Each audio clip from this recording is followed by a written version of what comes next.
Hello, everyone. This is Paul Taylor, and I want to welcome you back to The Language of Life. The Language of Life is a podcast.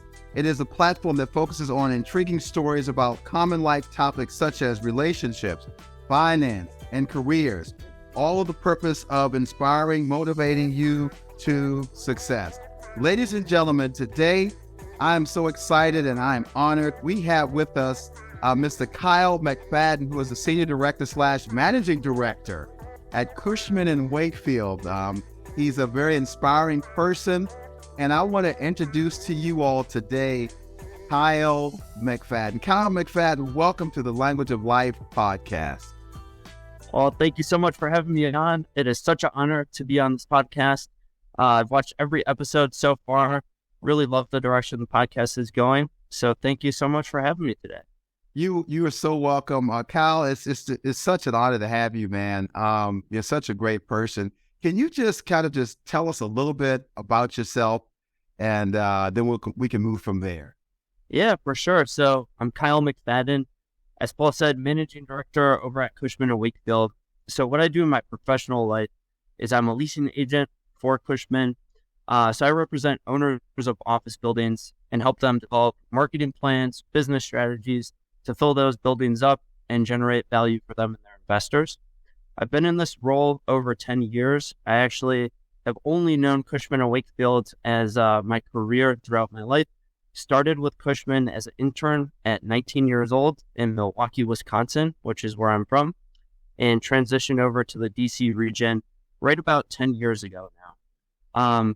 Grew up in the Midwest, had wonderful supportive parents, wonderful community that I was raised in, which led me to a lot of different opportunities, explore a lot of different career paths, and very, very happy that I ended up in the commercial real estate business. On the personal side, lots of different interests outside of commercial real estate.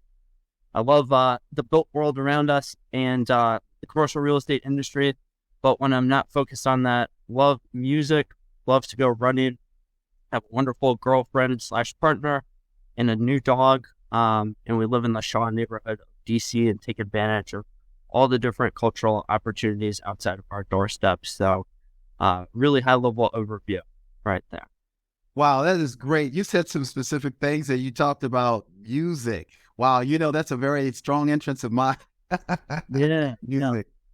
Kyle, I wanted to talk to you briefly. I wanted to ask you some questions in reference to the career that you've been in. And it's awesome to hear that through the internship that you've come to work, started with Cushman & Wakefield, and then through that internship, you were able to really grab hold of a full-time position and begin to start your career.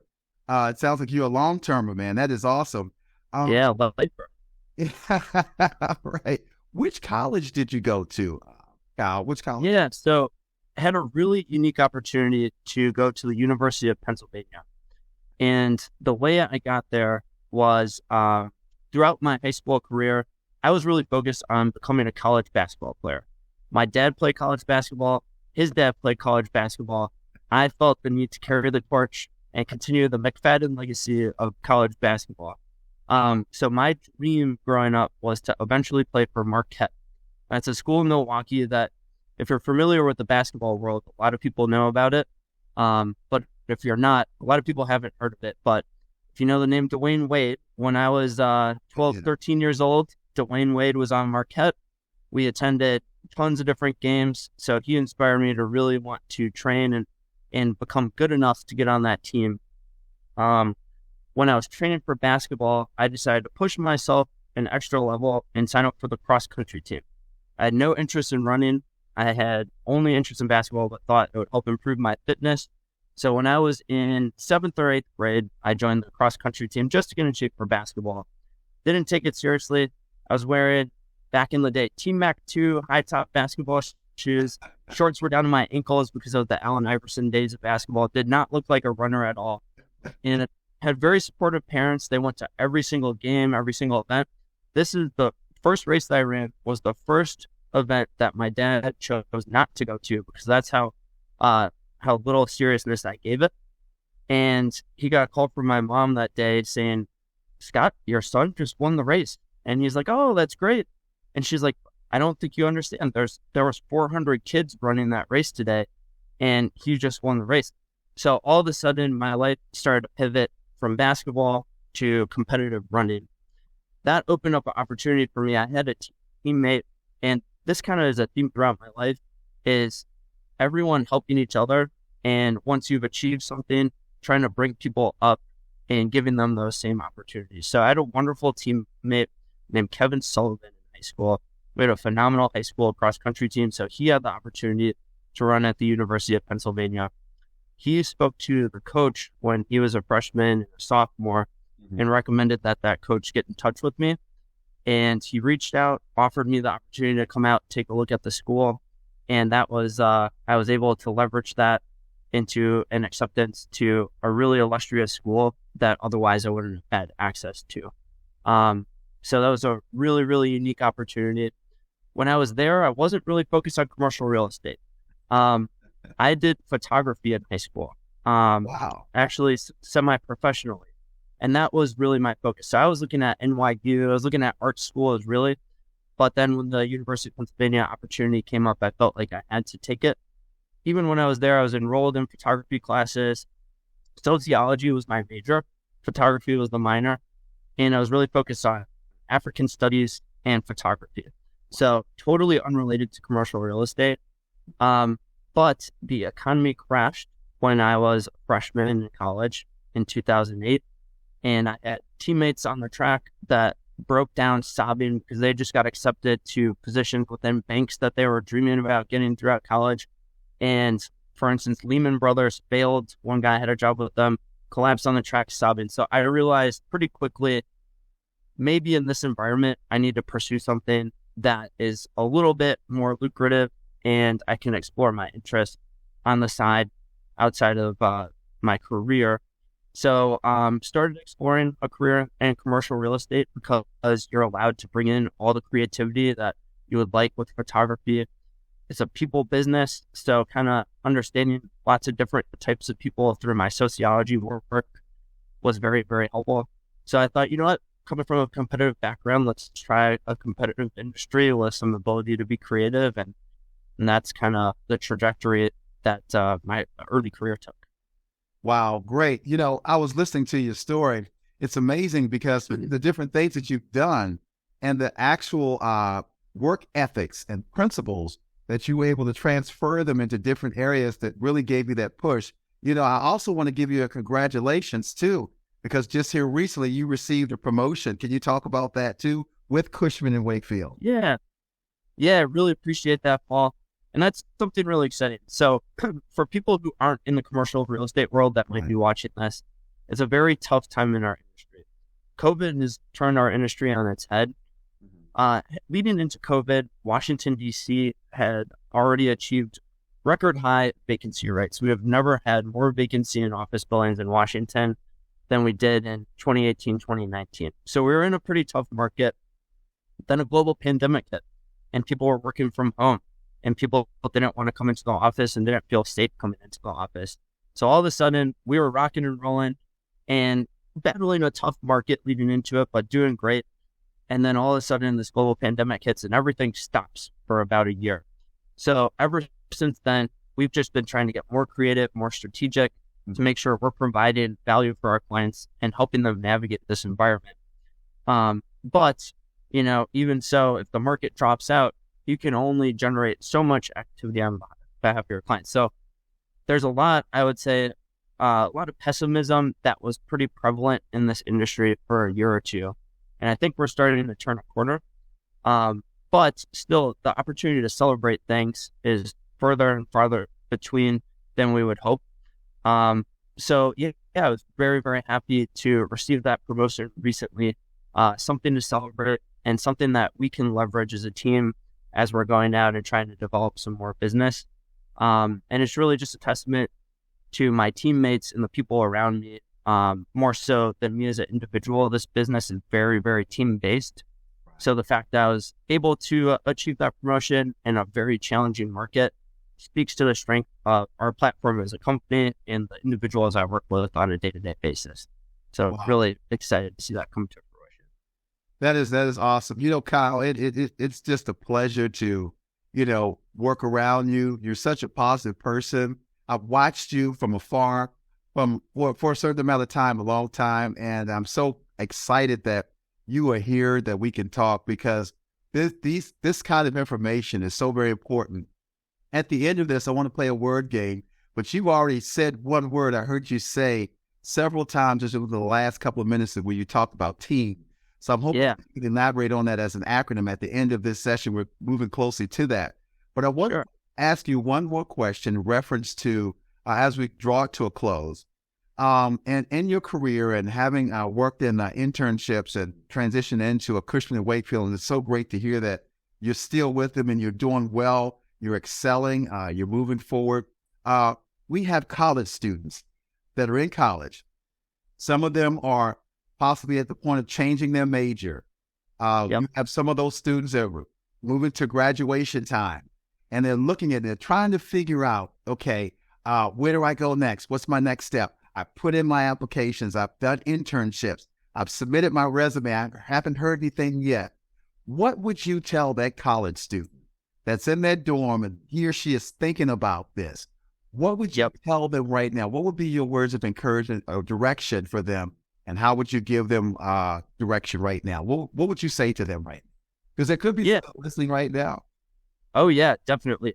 So I would say my best piece of advice is don't put too much pressure on yourself to find that perfect career the second that you go into the real working world.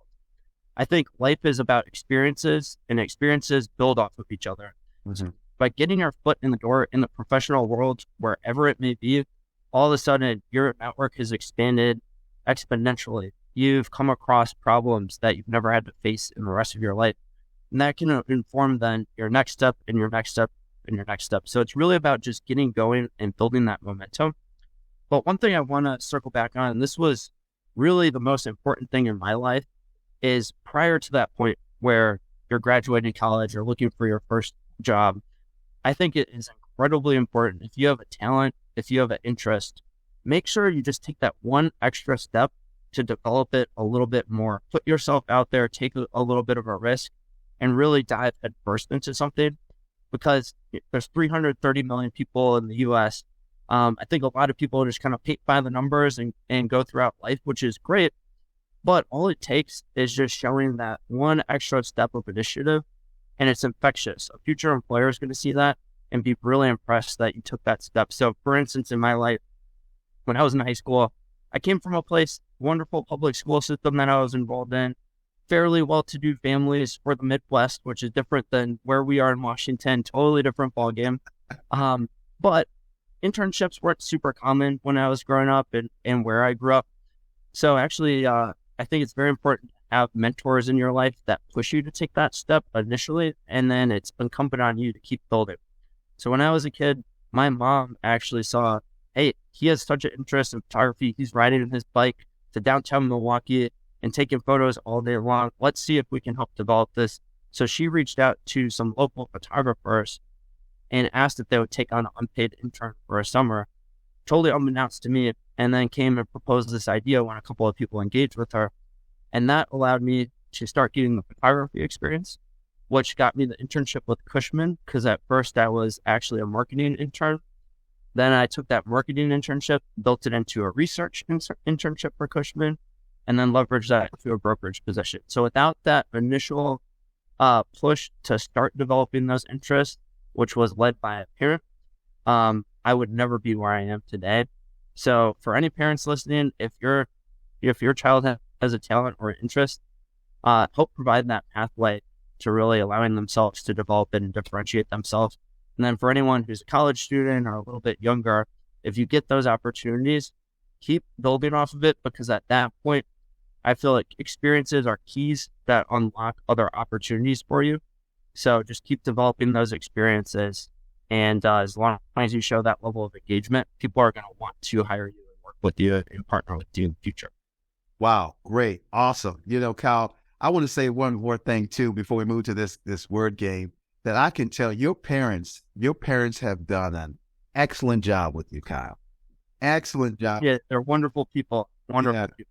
I can just see your face light up when you talk about your parents. It's such a great testament to them and how they raised you and the kind of environment that they put you in, the connections. and how they were actually there supporting you and encouraging you. And in the same way, you just carry that with you as you connect with people in the workplace. And I believe in every person that you connect with, because really it makes the client feel very comfortable with you and that area. And then once again, congratulations. Now I want to move to a part in this particular interview where we move to the word game. Okay. And, there's two words. It's good and team. Out of those two words, which word would you use as your acronym as we close today? Which one would you want to choose? So I like the word good, but the two O's kind of scare me. So if it's okay with you, I'm going to go with team. Okay, So, great. different letters. And let's go with team. Because I heard you talk about team, so I'm excited about that. Yeah. What was yours? Cool. So team, I think there's a lot of directions you can go. I was thinking about this because I've watched your episode. They got a little sneak peek into how the work game works. But for T, I was thinking of starting with tenacity, but I think that's a bit too aggressive of a word. I think it's very important to just constantly be driving forward. But I want to go with thoughtful for team. Wow. And especially this applies to our industry. So as a commercial real estate broker, for people who don't know, we're not like an attorney or an architect where we get an hourly wage from our clients to provide service. We get paid a commission when a transaction closes. So if someone leases space, that's when we get compensation. And if for some reason that lease would fall through and you've worked a year to make it happen, that's too bad. That's life in the big city. That's what we do. So brokers have a reputation of just being focused on the next transaction and not taking a step back and seeing how it impacts their client. So if I'm looking for a good team member, I want someone who's going to take the time to see the forest through the trees and make sure they always take a step back, think about what their recommendations are really going to do to their client's business, to their bottom line, and if it's going to be accretive for them or not. And if it's not going to be, I want them to have the courage to take a step back and tell the client, hey, you know what? I don't think this is going to be in your interest, even if it's to the detriment of the broker's financial well-being. So the goal at the end of the day is not just to be viewed as another vendor or service provider. We really want to be advisors to our clients, and having that thoughtful approach, I think, is one of the most important keys to becoming that advisor. Okay, the next letter is E. Okay, so E, eager. If I'm looking for a partner, I want them to be eager to take on anything I throw at them, eager to learn. So for instance, we have some new associates that are joining. I will spend as many hours as you want after business hours teaching you all the ropes of what we do from a technical perspective till I'm blue in the face. But I want to see that initiative and that eagerness to learn. And I think, again, that's an infectious quality too, and it builds on itself. So if you see your teammates eagerly approaching what they do on a day-to-day basis, that's going to make you want to come in with that energy as well. Wow. And the letter A. A is adaptable. Really? In our business, it is key to be adaptable, especially in this marketplace when things change on a daily basis. But really within what we do for our clients on a day-to-day basis, they're expecting us to be well-versed in tons of different subject matters. So throughout a day, I can get a call from a client and they want advice on an architectural matter. I have to pretend that I'm a lawyer the next second when we're negotiating a lease document. Sometimes I have to be a therapist because my client's having a terrible day.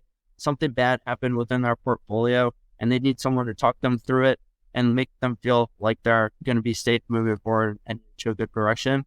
And you never know what call you're going to get at what time. So you just have to be able to pivot from really, in the weeds, negotiating a contract one moment, to take a step back and be a kind of emotional support for your client the next second.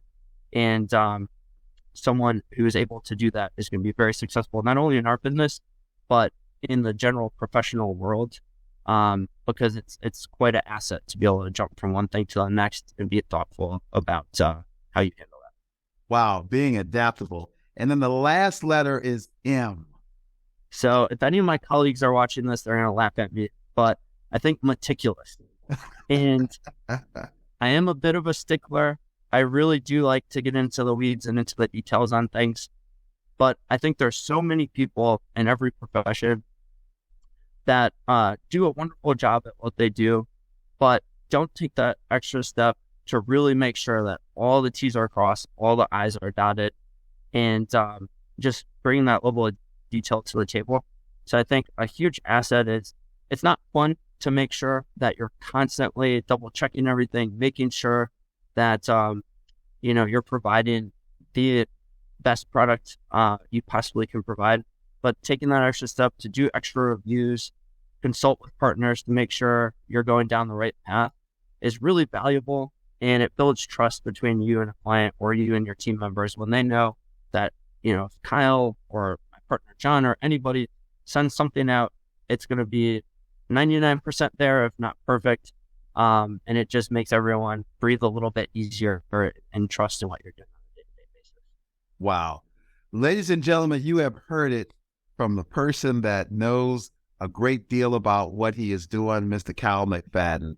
And you talked about, Kyle, I wrote down the notes here because I take notes. You've given some excellent information. You're going to hear this again. You hear me even include some of my things that I talk about.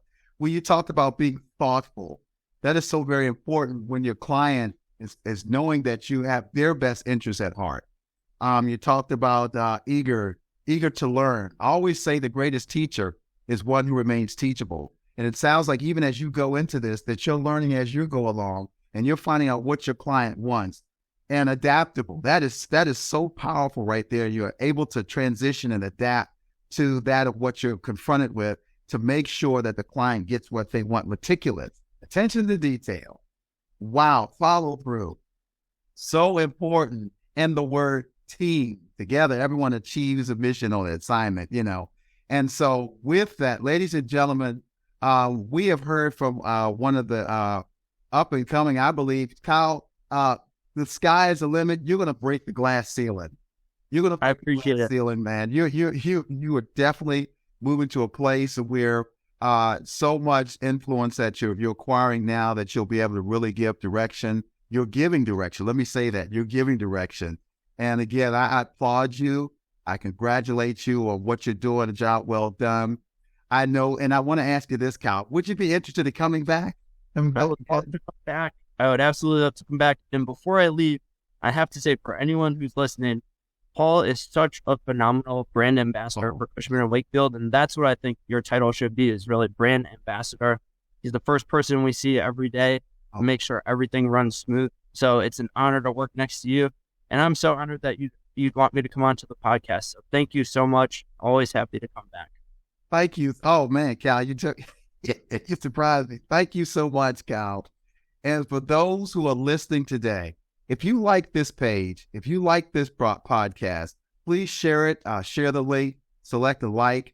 You've seen Kyle Mcfadden, an awesome, awesome guest. You heard it live. You heard it from him. He said he's coming back, and we're going to have you come back not only once or twice, but you're going to be a regular, Kyle. I'm excited, and I applaud you. Ladies and gentlemen, we have been tremendously blessed with Kyle Mcfadden today, who shared with us so much information that's going to help you. College students, I really hope that you're listening. I want you to know there's a saying that I have as we close. It says that the greatest teacher, as I said earlier, the greatest teacher is one who remains teachable. And when you find out what works, it will activate everything else that will work. Kyle talked about the keys. There's some of you have a lot of keys on your keychain.